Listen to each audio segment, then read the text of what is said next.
Hello everyone, how are you today?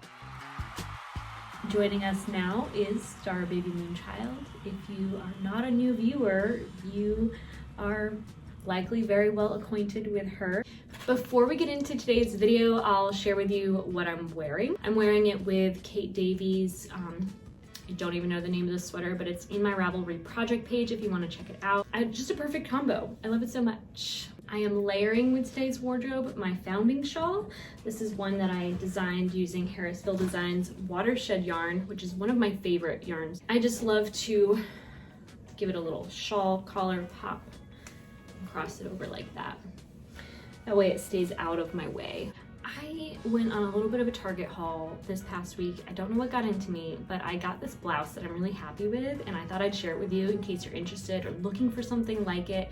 You can probably still find it on their website or in their local store. It has this elastic sleeve. It's a lot more comfortable than if it were a button type of sleeve. It is quite interesting that the collar is like a Peter Pan sort of oversized collar. It doesn't really look like this color on the website, to be honest. It appears like terracotta, but this is what I hoped it might be. And it has white buttons. I didn't purchase this garment exactly for this sweater, although I am so in love with the combo of wearing these that I don't think I'll ever not wear this shirt again with this cardigan. I bought these pillows at Target. I kind of like them. I don't hate them. But I just feel like it made the whole thing feel a little bit more complete to have a pillow on the couch. I hope you're having a really good day so far. If you're new to my channel, my name is Taylor. I live in Baltimore, Maryland, and on the Thread to Men podcast series, we sit down and talk about the things that I'm making in real time. I have with me my row cardigan. I have not finished this yet. I thought by now I would. I have exactly 4 rows to continue knitting before I'm ready to sew down the double shawl collar, so it'll be folded in like this. If you haven't been watching my series of videos on YouTube, this is a design by Michelle Wong.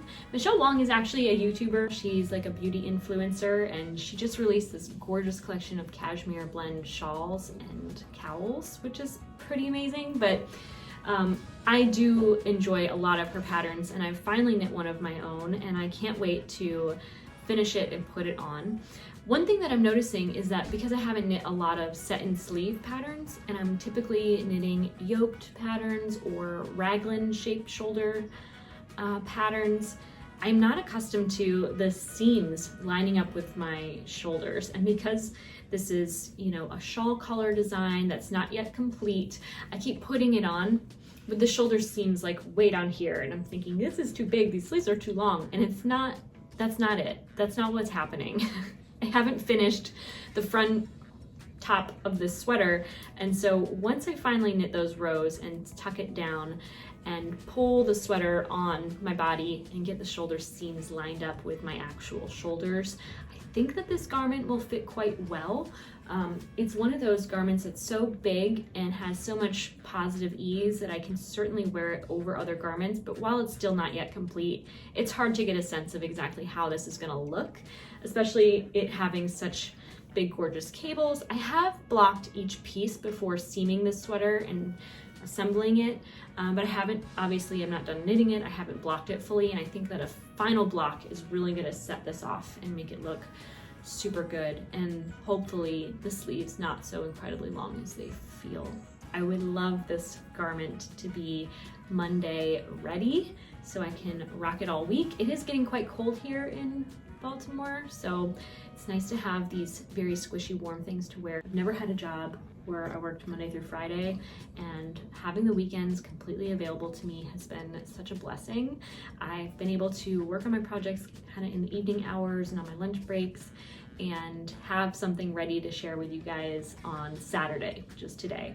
Last Sunday, I premiered my video in the morning. I anticipate doing that this week as well. I didn't really give anyone any notice because I didn't know how well it would go, but I had a lot of fun watching it alongside you guys, and hopefully I think one day it'd be nice to have a little live chat going. So if you ever have any questions you want to ask me, I anticipate premiering this video on Sunday, and I will try to do that again next week and maybe even keep that going. So if you haven't already, do subscribe. That way you'll get the notifications when you do hit the bell for notifications for when I have new content uploaded. If you like this video, give it a thumbs up. It helps me so much in growing my channel here on YouTube. And I also have knit a few inches on the second sleeve of my top-down raglan, the Ducat sweater by Kate Davies. And I don't know if you're really interested in taking a peek at that, since it's still quite the same. If you want to know more about that sweater, you can check out the previous video if you haven't already watched it. This video, I want to share with you the beginning of washing a raw fleece at the New York State Sheep and Wool Festival. I did purchase a single pound and 3 ounce lamb's wool Gotland fleece that I am in the process of washing to hand spin for a garment. I have it, I don't know if you can see it all the way in the background, but it's on my dining room table. That needs to be gently removed and drained off to water my plants, and then I'll put it in another soak full of wool wash so that it smells nice and fresh. This fleece belonged to a lamb of the Gotland breed. Gotland sheep have a very long staple length, as you can see. Whenever you're pulling a sample out of a fleece, you want to grab it from the far tip and gently pull it out so that you're not disturbing the full structure of the fleece. As much as possible, you want to limit how much you handle it until you're ready to really skirt it and sort it and whatnot. Here we have a little sample. You can see that it doesn't have too much of a crimp, and it's very lustrous. It reflects a lot of light, and you want to test the resiliency by just pulling on it a little bit. If there's any breaks in the yarn, you might not want to choose that fleece when buying. When buying a fleece, you also want to look at how clean it is. Vegetable matter is very easy and simple to remove. It essentially falls out in the process of combing or carding your wool. But if you do see that there is an abundance of what is called scurf, which is kind of like woolly dandruff, it's the skin cells and oils kind of coagulated into this paste that will never wash out, you want to avoid purchasing that fleece. But this fleece is right out of the bag. As I mentioned, I'm going to put my sample to the side, and I'm going to see if I can kind of unfurl this into the natural shape of the animal. Let me just say, other fleeces, it's much more obvious, especially light colored wool. Where the wool is at the neck, it might have more vegetable matter, so you might set that aside to process a little differently than the more finer parts along the sort of side flanks. I would generalize it to. Obviously, the rump end is going to be need to be cleaned in a different sort of way. A lot of the times while skirting, which is removing the side bits you do not want to process, you do eliminate some parts of fecal matter in the fleece. But this fleece is very, very well skirted. It has nothing of that sort, which did make it more expensive price per pound. A lot of the times when you're shopping for fleeces, you want to look at what is with the fleece and how much of it needs to be skirted, because that's going to determine, a lower price, and maybe explain why a fleece is priced much lower than another. I'm having a really hard time unraveling this. This fleece in particular has a little bit of an odor, not like one I've processed before. But this type of fleece does not have a lot of lanolin in it. And so the amount of washings and soakings that I'll need to do to fully process this fleece will be minimal in comparison to a dense, fine wool fleece. I have processed a few fine fleeces in the past. I feel like I determined the right way for me to do it, which is with a lot more care and extra time combing out the ends. For this fleece, I do not plan to comb out any of the tips because this is a lamb's fleece. It hasn't been subjected to very much sunlight that would bleach the tips and make them more brittle in the processing. This fiber is almost like pristine, so it's going to require a lot less handling. In fact, the less I handle it, I think the better off the end product will be. Because this fleece is so well skirted, I think it really does not quite matter so much which side is which.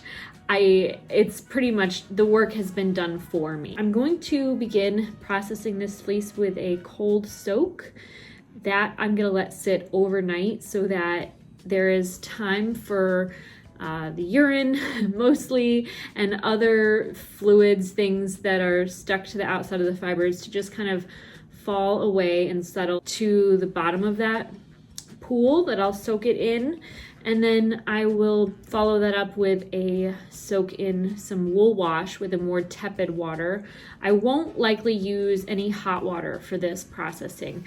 I'm gonna keep it very gentle. And I do plan to hand spin this, so I don't mind that there's gonna be some lanolin in it. In fact, there's so little lanolin in this fleece compared to the fine wool fleeces that I've processed that I do feel like anything I make with it will benefit by having that lanolin still. It's very clean, it is very fine, and it is very soft. It does just need a bath. I might grab some snippets of that content to share with you so you can see the entire process of turning this raw wool into fiber that's ready to spin. I did practice wash a few handfuls, and I've even hand combed it. It is very lofty because of the way that the fiber crimp is a bit of a wave. Even though I am using my hand combs for a worsted prep yarn, I do feel like the nature of this fiber will lend itself more to a woolen appearance and general hand in the yarn. It just wants to really fluff out in every direction. I have been spending a lot of my energy in the garden getting it ready for winter. I live on a small block with a few, I think 4 or 5 sycamore trees. If you don't know, sycamore trees have very big leaves, and all of them kind of fall sporadically. They don't drop them all at once like some varieties of trees do. They hold on to a lot of them and they just fall continuously for months and months. And so I very much like to gather the leaves that I can off the concrete and use the leaf blower shredder combo tool that I have to shred as much leaves as I can, and then put a blanket of those shredded leaves over my garden beds. I spent some time on Thursday. I got out of work a little early so that I could plant my bulbs, and once the bulbs were in the ground, cover the beds with some shredded leaves. I want to share with you this week a couple other things. One is an absolute favorite candle company. This is a really popular candle brand, and the candle's pretty good, but I wanted to show you my absolute favorite candle company, and you can see that their branding is quite similar. This is the largest candle that they sell. It's like $32. I know because I was just looking at their website yesterday, but they do sell candles in the exact same jar there. I actually found this candle at a store called Trove. If you ever visit Baltimore, you definitely want to go there. And I convinced the company I worked for that we needed to carry these. And so I got to unpack boxes and boxes of this brand's candles and smell every one of them. And they're all so fragrant that even if you're not burning the candle, if you just have the candle open, this one comes with a lid, but I store my matches in that once they're used, but you can close it if you want to, but it's just so fragrant that you can smell the candle when you walk past it without it even burning. To be honest, I can't smell this candle even when it's burning, and that's the only reason why I cannot say enough good things about how amazing this candle is. The other great thing about it is a Black-owned company. It is local to Baltimore County. So if you're thinking about buying some candles, I would definitely go to their website. It's 228 Grant Street. Not sponsored.